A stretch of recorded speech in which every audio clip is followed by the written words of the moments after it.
Hello, yes, I can hear. Hello, Ms. Miranda. My name is Mohammed Farooq Siddiqui. I'm from Pakistan Stock Exchange. Firstly, before starting, I wish to thank you for giving us your time because we started recently a journey on ESG, trying to create awareness in this country regarding what ESG is in order so that the listed companies on the stock exchange sort of try to follow the parameters and that we get in line according to the concept, whether it's regarding ESG or SDG, and slowly and gradually try to change them in thinking of corporations regarding that. So we are doing a stop. So you can say we are doing a small step in this. This is a fourth session regarding this. Okay. Thank you so much. It's a pleasure to meet you. Likewise. Thank you for giving me the space actually to talk about this. And I'm super pleased to be today here with you. Thank you. Good afternoon.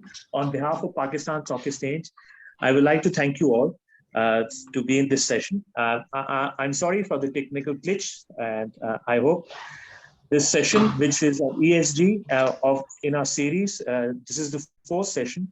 We are trying our part at Pakistan Stock Exchange to give a brief insight or trying to explain what ESG beholds for corporations, whether they are working in Pakistan or internationally. In its four series, we'll shed some light on inclusion and diversity. We have with us Ms. Mirella Spagovic. She is Director, People and Culture at Philip Morris, Pakistan.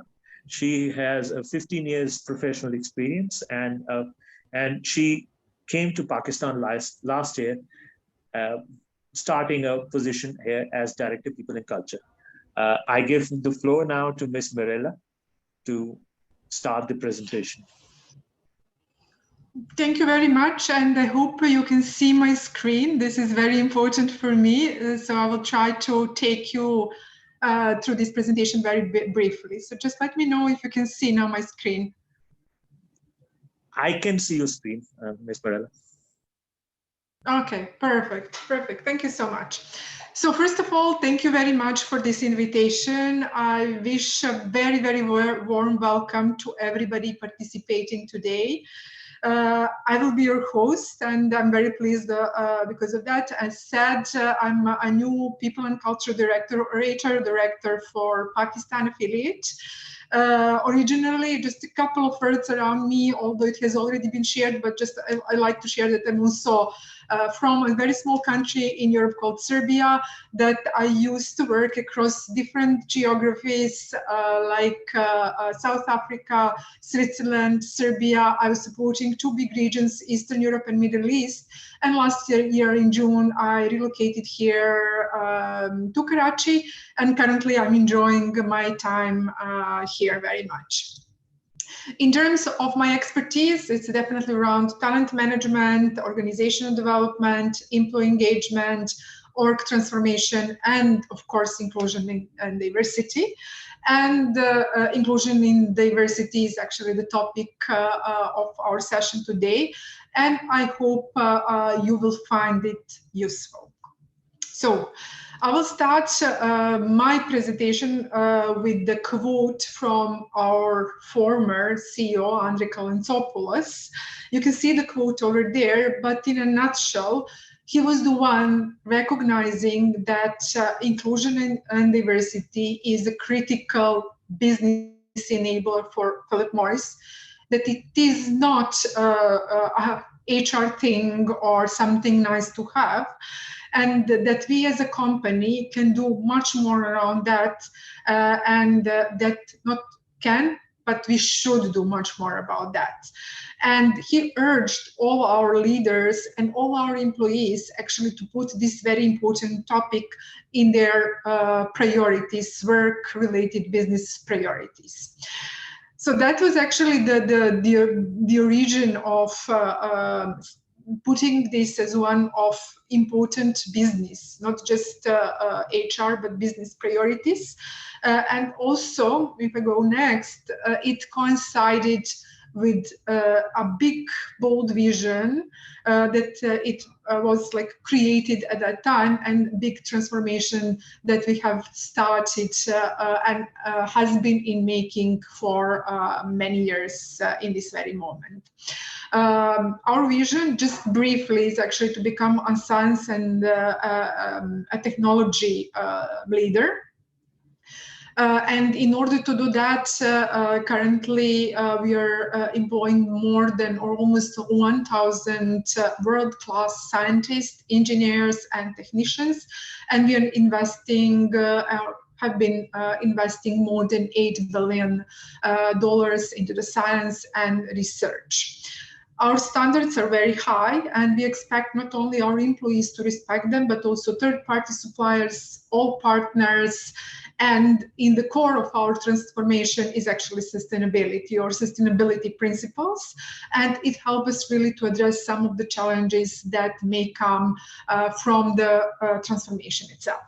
So this is about the transformation journey, but now I'm going to tell you how and why inclusion and diversity is important for our transformation journey.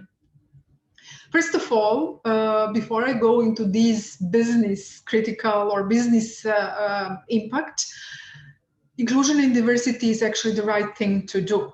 We have to be a responsible company globally, and we have to create a diverse, and that was actually the commitment a couple of years ago, to create a diverse company with an inclusive culture, and that our diversity really reflects the world's diversity.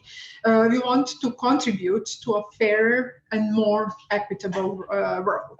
So this is one of the reasons that inclusion and diversity is extremely important. The other reason comes from business impact and sorry. So Marilla, your screen is stuck on the first slide. If I can.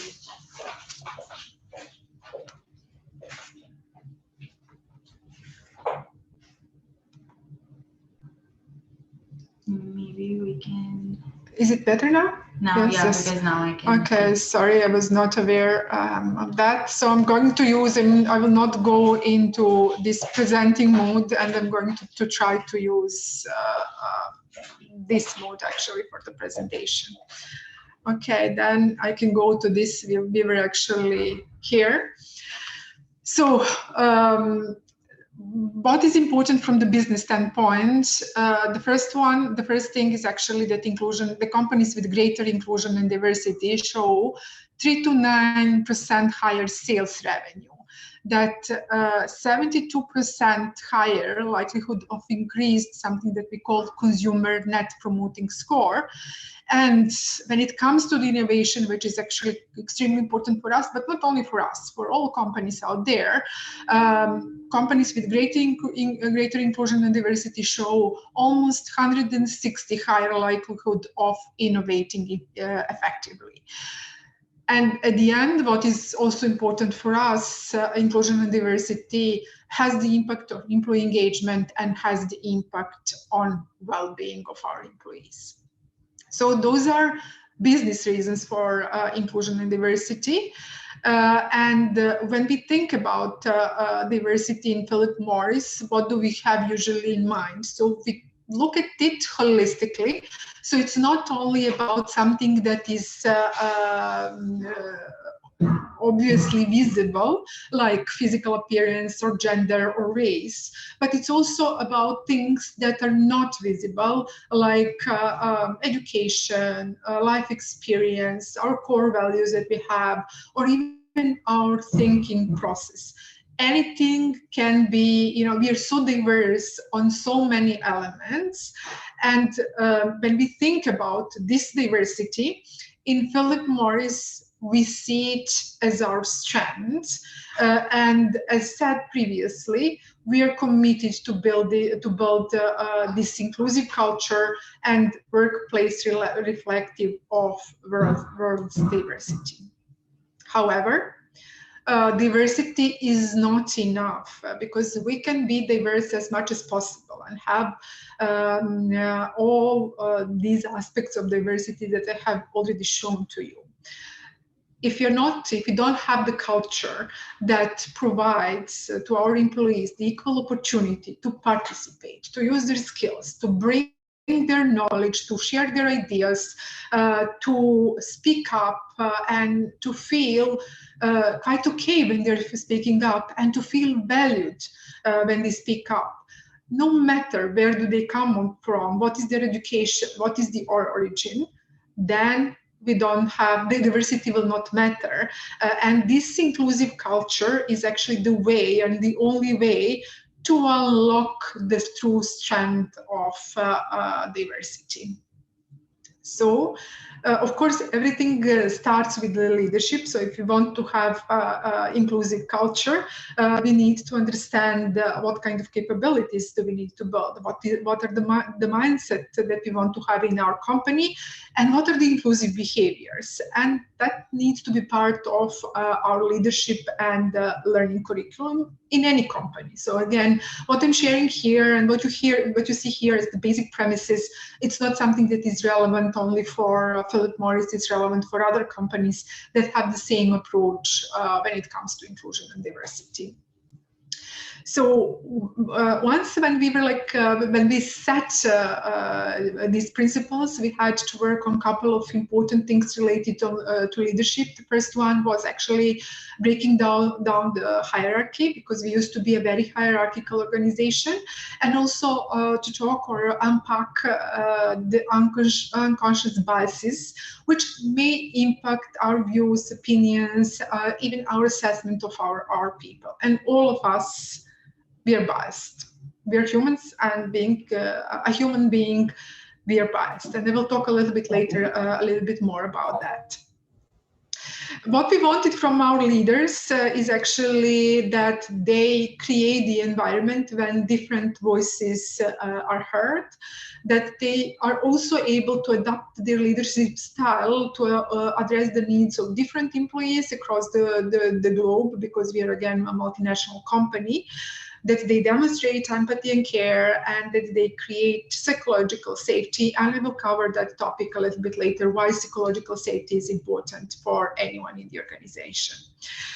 Of course, our first priority back then in 2014, when it started, was actually to set the targets, or actually to change the face of our leadership. And the first focus was on women in leadership. And we had really clear target where we would like to be by 2022. And that was actually 40% of females in PMI management positions. And I'm so proud to tell you that actually this year, or this month, we are celebrating this achievement. We do have 40% of females in our overall management population, and later on you will see figures for Pakistan as well. What is important for you to understand also what I'm talking here, and everything that you see here, it's applicable for PMI globally, and it's applicable for our affiliate here in Pakistan. So pretty much the principles are the same, but of course we have to acknowledge the local situation, and our targets of course are a bit different, but we are also contributing to the global targets. So how did we do that, and how did we manage, or still managing, to transform our culture and to make it more inclusive?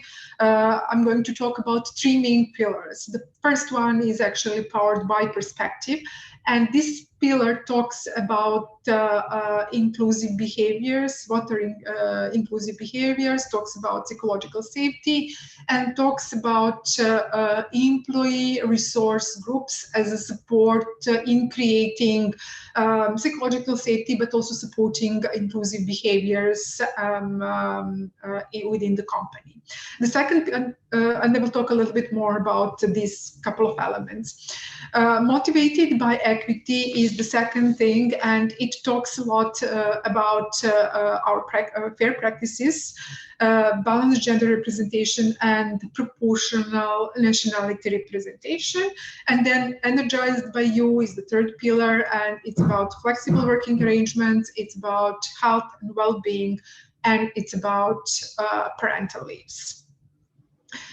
So if I go to the first segment or the first pillar, powered by perspective, it's again about understanding what does it mean to be inclusive. And I have mentioned already, we are humans and we are biased. So I'm going to give you one example. For example, when we are working with someone, when we are hiring, usually we like to work people with whom we share something, a core value or any kind of other common trait. It's much easier for us, but that means that we are biased.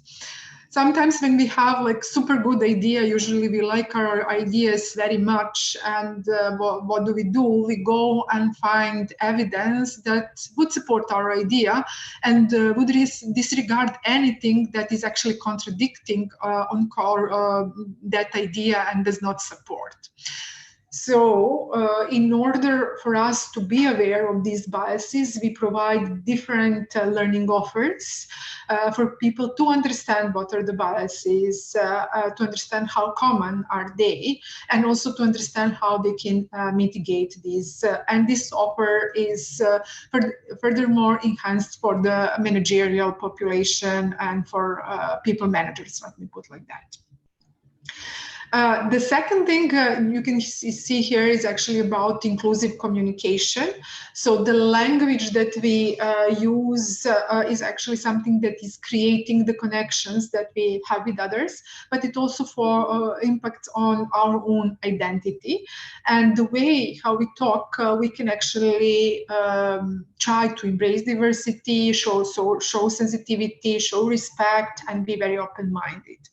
Just for you to know, being excluded from a group, a team, or just feeling excluded, it actually resonates in the brain, in our brain, in the same way as physical pain.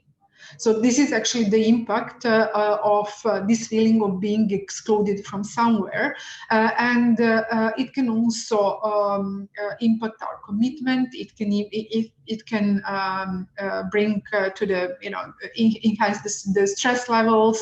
It impacts our job satisfaction, and eventually it impacts our performance. That's why we do have a couple of things here that are listed that supports inclusive communication. And one of the particular things that we have is actually language, PMI Inclusive Language Toolkit, which actually talks about what words to use, how to express yourself when talking to other people. And the final pillar that you see here is around psychological safety. So if our employees have a fear of sharing information, if they don't want to challenge status quo, if they want just to fit in, then this is not the right environment for us. We want each and every employee to feel super good in raising her or his concerns, in challenging the situation, talking about different problems, talking about mistakes and failures as well. Only by doing that or creating this kind of environment, our employees will be able to take risks, which is extremely important in today's world, not to play safe. They will be able to increase the collaboration, they will learn more, they will be very innovative, they will like to participate, and they will be there through themselves in the work environment. And I think that each and every company wants to have a couple of things related to this. So this is around how to create inclusive behavior in any company, in workplace, and how in general we do, or how we do that.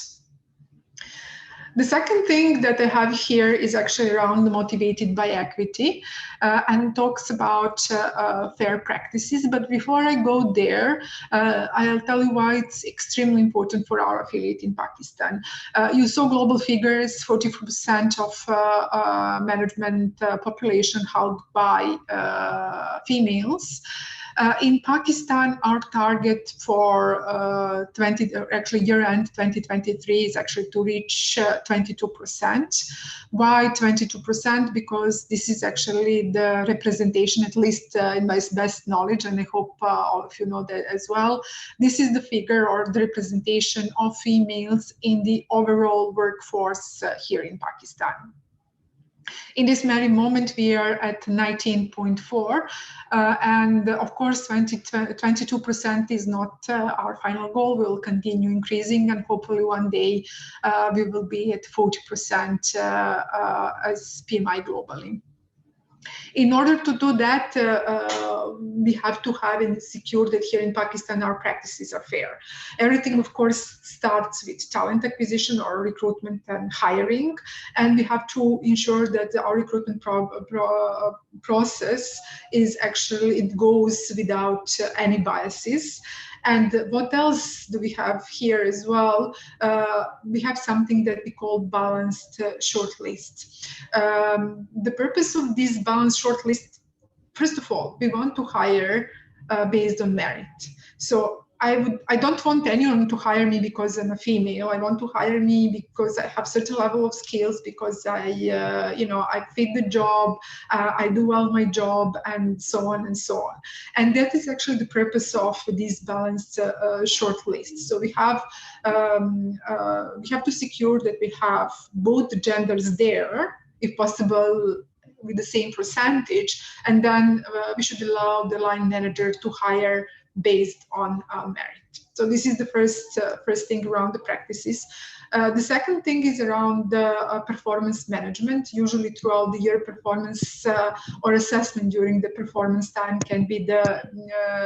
can spark biases. So we have materials that equip our line manager to avoid bias during the performance management. And the final thing, all our talent reviews, they always start with the overview of unconscious biases, because again, it happens. Usually it may happen during the talent reviews period. So we have to be aware of them. We have to understand, to recognize when it appears. We have to acknowledge, and we have to try we have to mitigate the risk of having them again throughout the conversation. And these practices are very, very important for the inclusive work environment, and we try here in Pakistan actually to follow them. Anyhow, in order to reach those 22% that you have seen there, having fair practices is not enough. And here you can see a couple of initiatives we had last year or even this year. Some of them will continue in order to increase the female population in our company. And the first one is around new and enhanced parental leaves. So we are fully aware that our employees, they have to balance between parenthood and career. And that's why in PMI we have implemented enhanced gender neutral leaves, fully paid. So it means that sorry, I can hear some noise. I hope it's fine now. So that means that the number of days when it comes to parental leaves depends on your caregiver status. If you're a primary caregiver or secondary caregiver, not on your gender.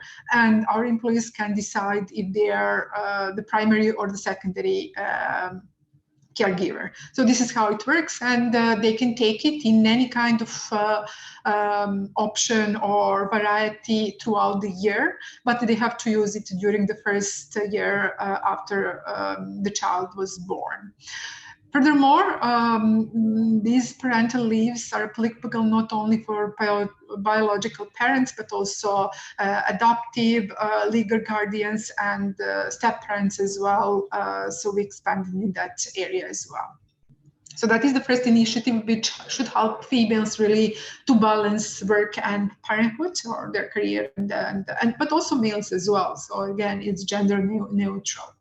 The second initiative that we had was around Make Your Comeback.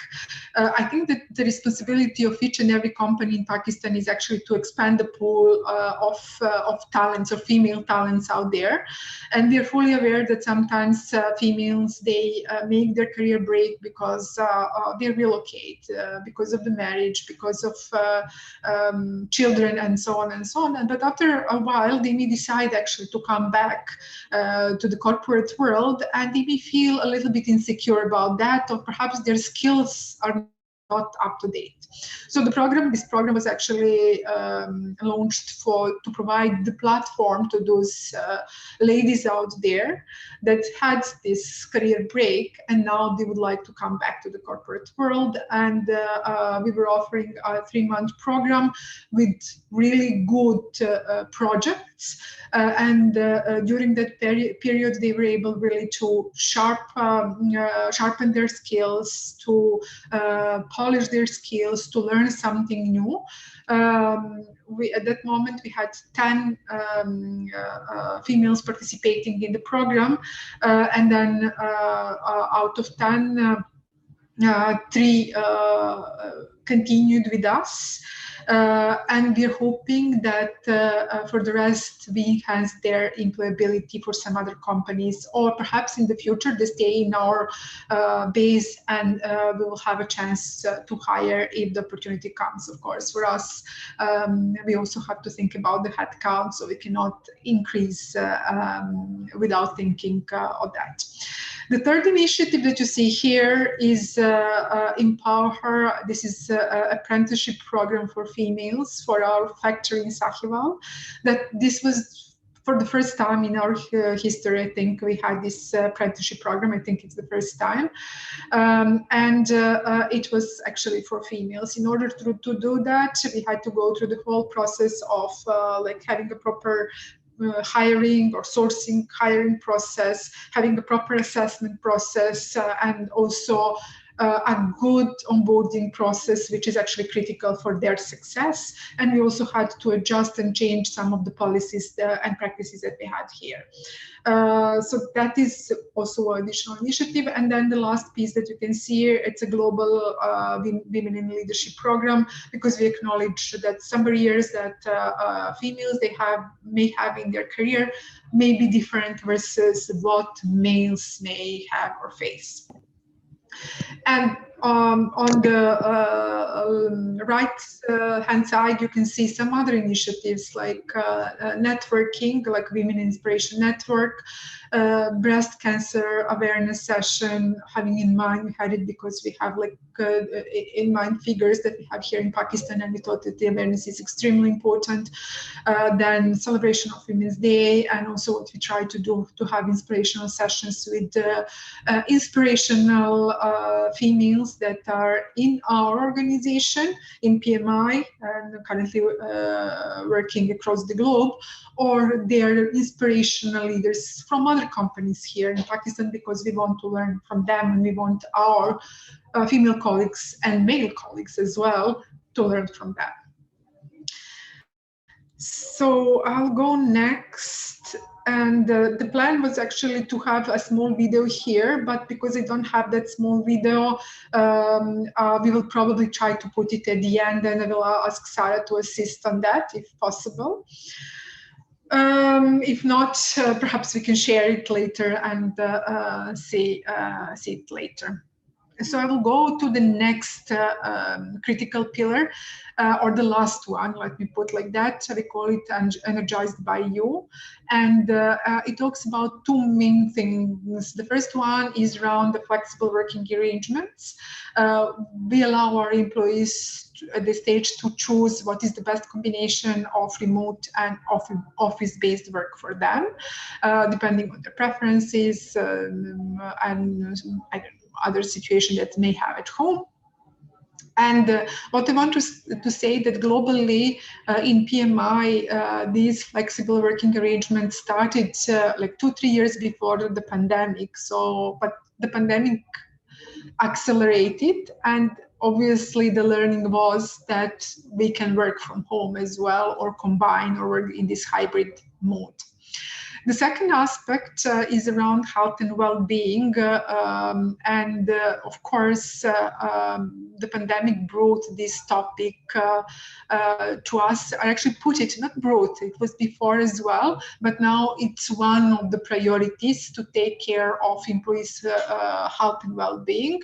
And in order to support our employees, we can have a couple of things. The first one is full mental health coverage for all employees. Also employee assistance program that we have through LifeWorks, and also different sessions on how to improve mental health and how to build resilience. And what I want to say, perhaps you may think why well-being or mental health or health is here.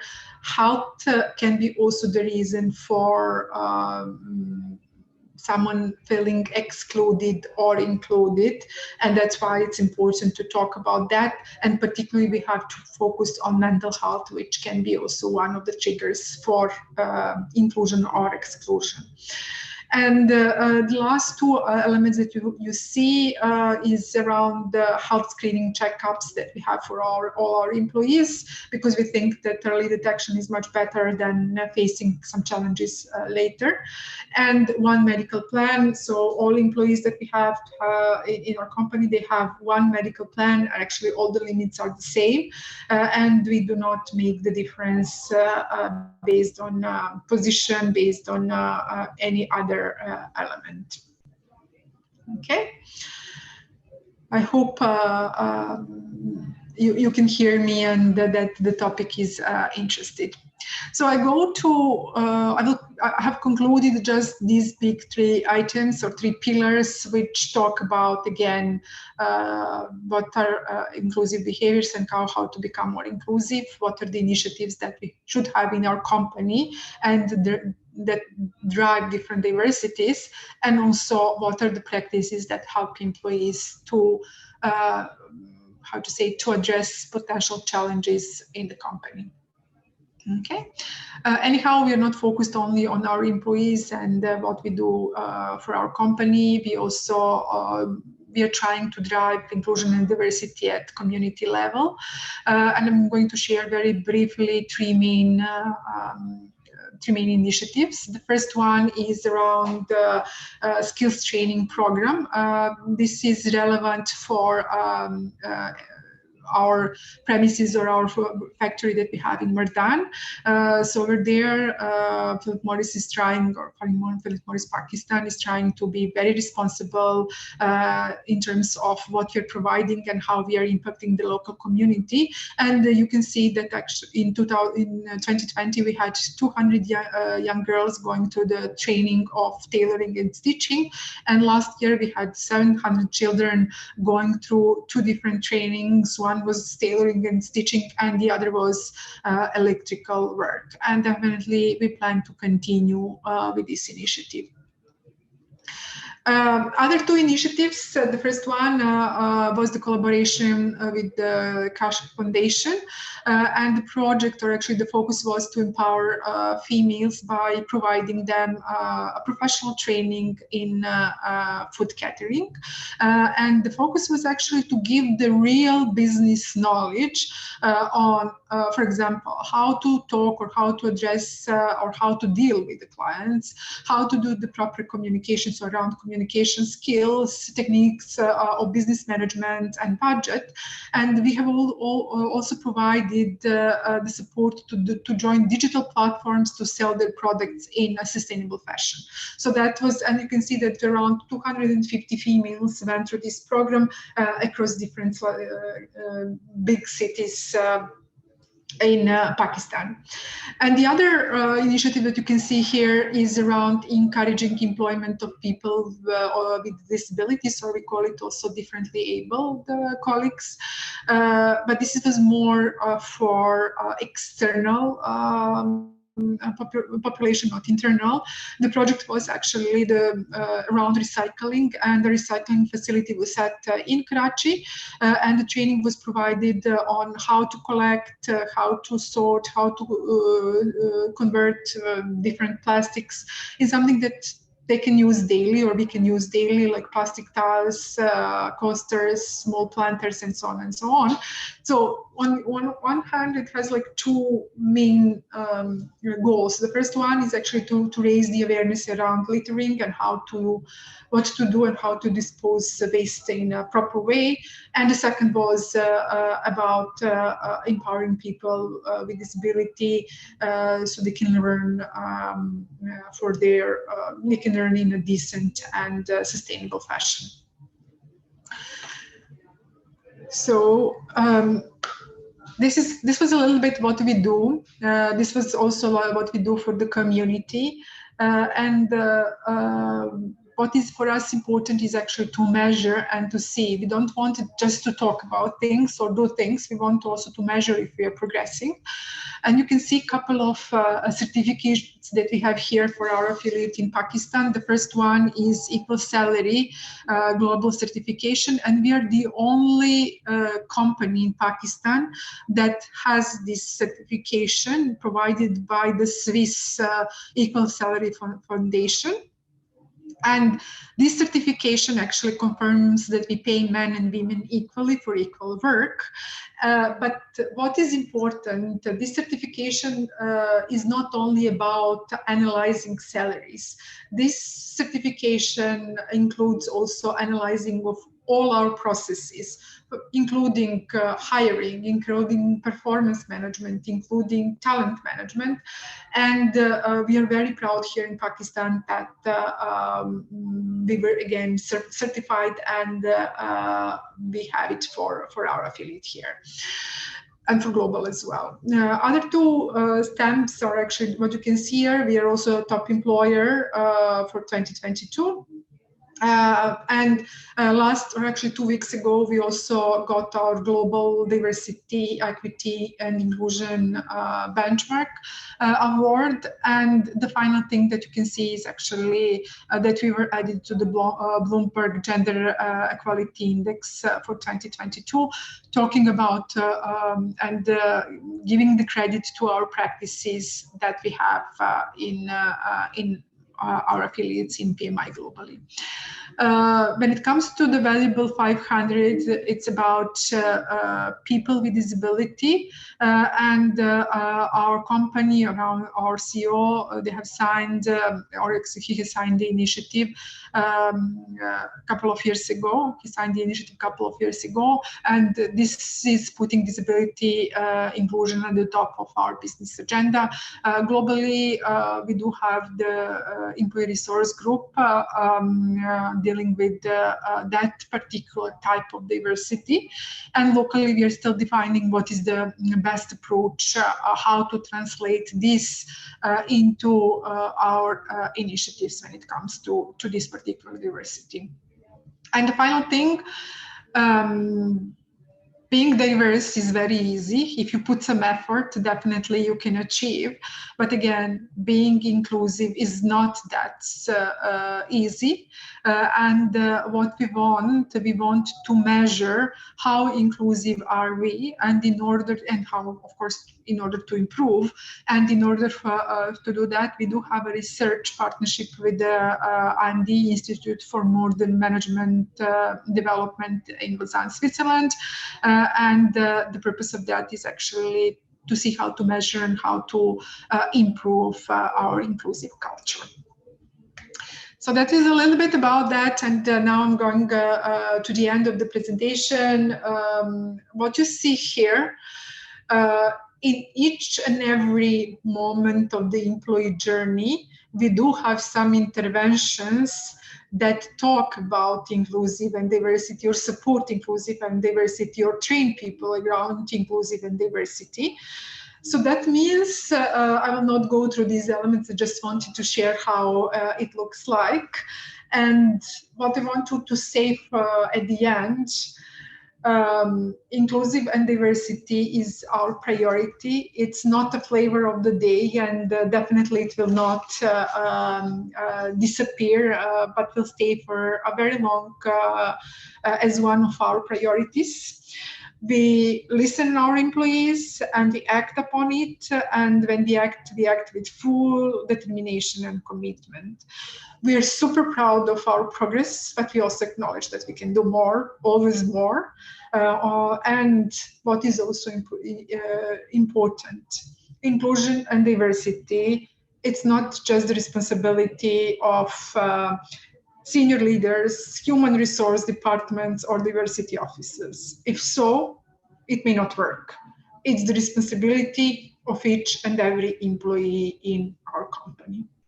And with that note, I will close my presentation and we'll stop sharing to see if any questions. Thank you, Ms. Mirella. It was a wonderful experience learning about how PMI engages with its workforce with a strong focus on a culture incorporating inclusion and diversity, and how it looks at issues like equality, how it looks at equality's perspective. Now I open the floor, and if you have any questions, kindly write in the Q&A section, and I'll respond and I'll share the questions with Ms. Mirella at the earliest convenience.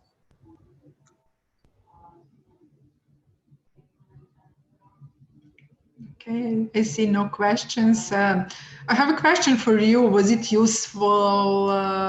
Perhaps someone can comment about other practices, because we always like to learn from different companies and colleagues from other companies.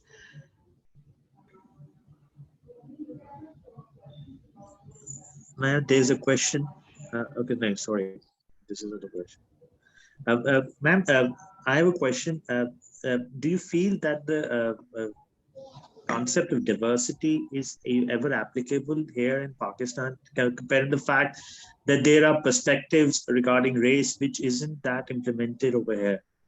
Would love your insight on it. I think that definitely all the principles of diversity and inclusion are applicable. For some, you may need less time, for some longer time, but the main thing is actually to have this commitment, and if you're committed and you work on something, the results will come eventually. And what is also important, it should not be, how to say, the objective that you have to achieve. It will never work. Again, what I want to say, it's very easy to say, okay, I'm going to be at 40% by that time, and then you go and hire. It's not the purpose of like hiring and that. The purpose is actually to really see what is possible in this very moment, what is feasible in this very moment, put the right strategy, put the right initiatives, and then the results will come. So for something, it may, you may need more time, but eventually it will come. And also, it's good to be here. For example, I'm a foreigner here. If we talk about nationalities and the inclusion, I don't feel excluded here in Pakistan. I feel super included and super welcomed, and I really, really appreciate that. Ma'am, there's a question. Can you please give example of any other developing country which has gradually applied diversification and women empowerment? So I used to work a lot across Middle East and Africa, and I was supporting this region, but particularly on inclusion and diversity. So if you think about Egypt, I have found a lot of good examples over there, and they have managed really to increase their diversity. Of course, we have to be very mindful about what is possible. Of course, for example, over there, sales was always lagging a little bit behind, but for example, example, in the functions like finance, like of course human resources, we have seen like some good results, and also in the management team in Egypt, in our affiliate, we had like really diverse team there. So that is one of the examples that I know. Also good examples from countries like Morocco or up there, and I think that we are doing quite good, for example, in South and Southeast Asia, in the Philippines as well, and in all that area. I think it's quite good result, and particularly if you talk about gender diversity, and also in some other when it comes to other diversities as well. Ma'am, another question. I hope I have addressed the question. Okay, sure. I hope Hafiz Mubashir, your question has been answered. And secondly, there's a question that can women be compelled for late sittings? I'm sorry, I don't understand the question. It says here, can women be compelled for late sittings when you're talking about inclusivity and diversity? I think what he means to say that is law equal for women also, or you give some kind of leverage in terms of the of late sitting timings at the offices? So we don't advise that late sitting timing in the office. Our recommendation is actually that everybody works, till full working hours. This is the first thing. The second thing, what we provide is actually these flexible working arrangements. So if you want to need to finish something, this does not mean that you have to be in the office. So you can do it later, in the evening. And we have something that we call power hours. It's for all employees, but more like used for females are using more. Power hours means that during the day you can block 2 hours and do anything that is important for you, like personal things. Pick up your child from the kindergarten, prepare the lunch for your family, and you can lock it every day for 2 hours. So these are the flexible things that we are providing, and we are not back to the office fully, so we don't force anyone to sit here, and we don't force anyone particularly to sit late at the night, during the night. I hope this answers the question. Not even. Yeah. I think this late night sitting, it applies equally for both genders. We don't want to see males sitting late here in the office. So. Ma'am, there's another question. In Pakistan, there's a formal sector and a non-formal sector. And in non-formal, percentage of female is higher at lower layer. How can this be overcome? The percentage of females is higher or lower. I don't understand that. Let me elaborate. Because usually, if you have the informal sector, yes, if you have the informal sector, usually the percentage of females higher is lower. At least this is my my perception, but perhaps I'm wrong. Okay. But he means to ask basically, how can this be overcome? I don't seem to understand that. Yeah. Okay. Next question is: any specific challenge for Philip Morris? I think if I could... yes, you're saying, ma'am. Yes, I wanted to say, any challenge when it comes to females can be overcome by having a proper strategy, and also having like good capability building, education, and all these kind of things. So if you provide good improvement in their skills, no matter what you're talking about, can be stitching and tailoring, you increase the employability of females, and they can really find the job if they want. And we always leave up to them to decide. I think this is the other thing, whether they want or not to do that. So this is what I wanted to comment to the previous question. Ma'am, another question is: any specific challenge for Philip Morris to implement inclusivity and diversity for Pakistani operations?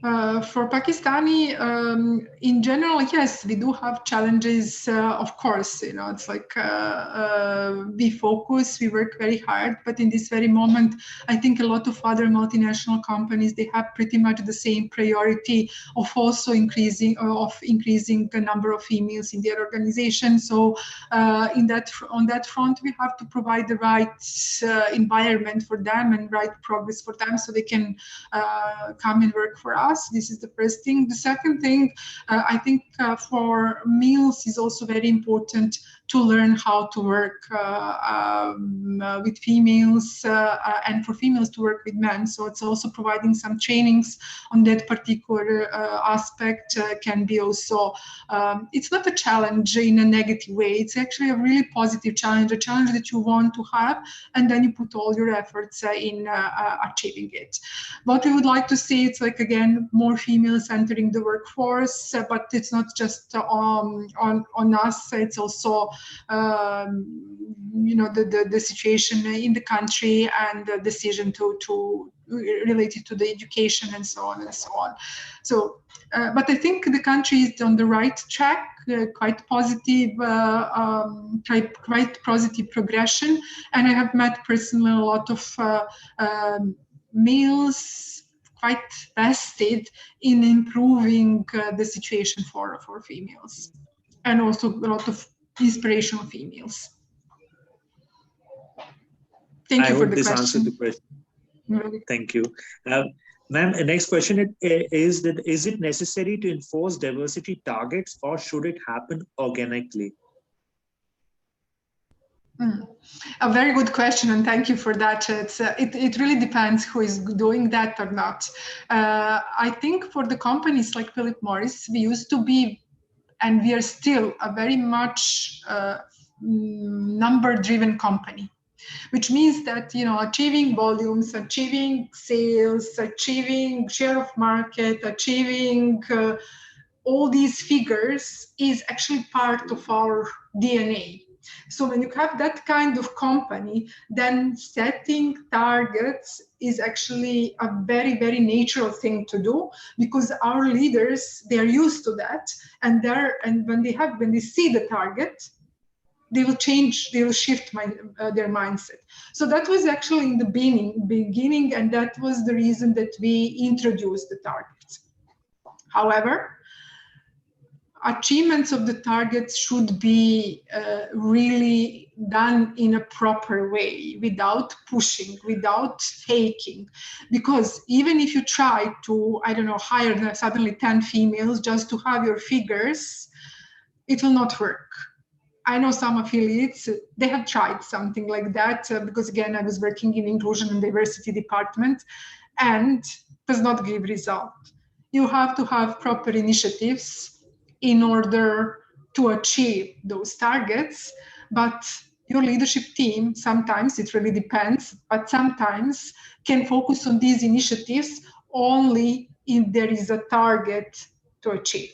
That's why I think for the companies like my company, I would advise to have that kind of approach. I hope this answers the question. There's another question. Is there any roadmap to achieve target of 22% in 2023? Yes, of course, all our initiatives are actually there to support that achievement. And we always also, for our affiliate, we have our targets for year end. We understand what is happening now, and we always very closely observe how do we progress. Again, with all the initiatives, I have mentioned a couple of initiatives there. I think that we are on a very good track to achieve it. But again, inclusive environment, inclusive culture, behaviors, this is all important, because even if you go on higher, for example, females will not stay in your organization if your culture is not inclusive. There's another question that this, but can we be part of this of the study, or can we suggest ideas to achieve the target of 22% for 2023? this is a question from the one of the. It's a very nice offer. I really appreciate. Perhaps we can meet, and then I may hear from you. I'm offering a meeting, so I really like your approach. So if you want to meet me, let's have a chat, and I'm very, very open to hear. Thank you, ma'am. Thank you. There's one last question. It seems questions are coming in. Does PMI encourages transgenders for jobs? So in this very moment, we don't have the proper strategy for transgender, but definitely we will look into it and we will see what we can do about that. Because again, globally we do have, but here for Pakistan, we don't have, and definitely it requires a good approach when it comes to transgender. I think now the questions have ended. Thank you so much, Ms. Mirella. And excuse me for the rather technical glitch which happened at the start. And I hope this presentation session for the audience was a fruitful one and they were able to learn something out of it. Thank you for your time, Ms. Mirella. It was indeed a pleasure and an honor. And on behalf of Pakistan Stock Exchange, thank you so much. Thank you. I also want to thank everybody. I want to thank for the questions and to all the participants and also to you for organizing this event. And if any feedback from if you have or participants have for us, we are more than happy to hear. So thank you once again and have a lovely day. Thank you, Ms. Morel. Nice talking to you. Bye. Bye-bye. Bye-bye.